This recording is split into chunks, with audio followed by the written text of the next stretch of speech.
gaay képp ku gis vidéo bi maa ngi ñaan nga email ma ko te nga ñaanal képp ku nekkoon bato la Joola yàlla dugal la àjjana. maire bëggoon naa xam fan nga toogoon ci bato bi. Géttu Bay place 3500. bëggoon naa xam naka nga def ba yëg ne problème am na ci bato bi. affaire bi daal ñun daal dañ jékki rek man daal bi mu kiiwee li tax ma xam ne xëy na problème am na man bi ma dama jékki sama tànk yi xam nga ñiy tëddoon fii affaire bi day mbax di ñëw avant lampay fay man waa ñii nan la ñu tëddee fu may wax noonu rek lampay fay sama tànk yi tamit commencé di glissé di dem comme ñoom fu ñu jëm ma tëyandu si sées bi léegi nag c'est la sentir di balance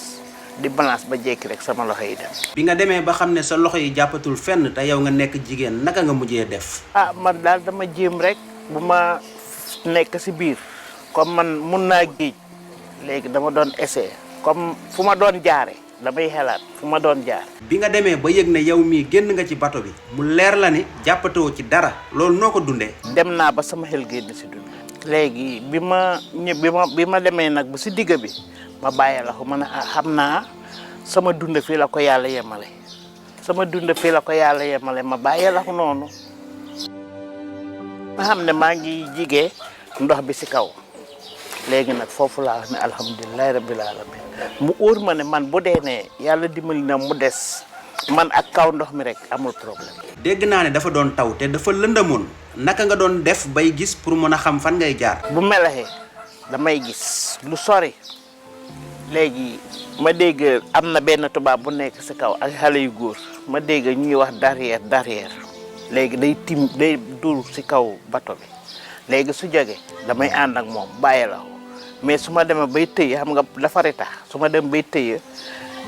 day defaat beneen pax ma dugg si pax boobu vague bi ñëwaat duur sama kaw ma def ko ñetti yoon ma ne lii su ma continuer keneen ki mu ne ko jigéen mooy wax de mu ne ko bu ñu fontoo jigéen dafa mën a tenir heure boobu ba heure bii ma ne ko kay jigéen la de. léegi bi vague bi ñëwaatee mu ne ma léegi bu vague bi ñëwee rek àndal ak moom soo ñëwee da ngay taal sa loxo yi bu yéegee rek ñu téye ko ñu ne man téye rek ma téye noonu ba beneen vague bi ñëw puusaat ma bërëngu tëdd si kaw. waaw dégg nañ ñuy yuuxu si suuf. pour ñu jeexal kon yéen bi ñu leen génnee ba dugal leen ci beneen ci ngeen soog a xam ne bii ngeen duggoon nii dafa këpp. bi ñu duggee ba kii la ñu taxaw si boor bi doog a xool bato bi si lañ xam ne la Joola bi dafa këpp.